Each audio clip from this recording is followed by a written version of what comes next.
টানা বৃষ্টিতে মানিকগঞ্জের বাজারে বেড়েছে সব ধরনের সবজির দাম, তবে সবচেয়ে বেশি কাঁচামরিচের দাম বেড়েছে।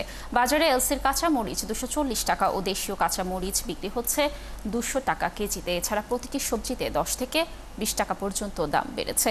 বেগুন, ঢ্যাঁড়স, কাঁকরোল, পটল 60 থেকে 70 টাকা, করলা 80 টাকা, লাউ, চিচিঙ্গা 50 থেকে 60 টাকা কেজিতে বিক্রি হচ্ছে। বেড়েছে আলু, পেঁয়াজের দামও। আলু 5 টাকা বেড়ে 30 টাকা ও পেঁয়াজ কেজিতে 10 টাকা বেড়ে বিক্রি হচ্ছে 60 টাকায়। এদিকে সবজির বাড়তি দাম নিয়ে অস্বস্তিতে ক্রেতারা, আর বিক্রেতারা বলছেন বাজারে সবজির সরবরাহ কমে যাওয়ায় দাম বেড়েছে।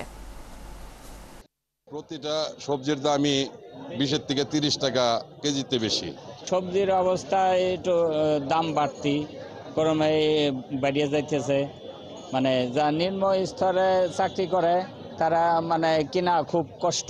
আগের থেকে আমার কেজিতে 10-20 টাকা 30 টাকাও বাড়ছে কেজি কেজি দিন।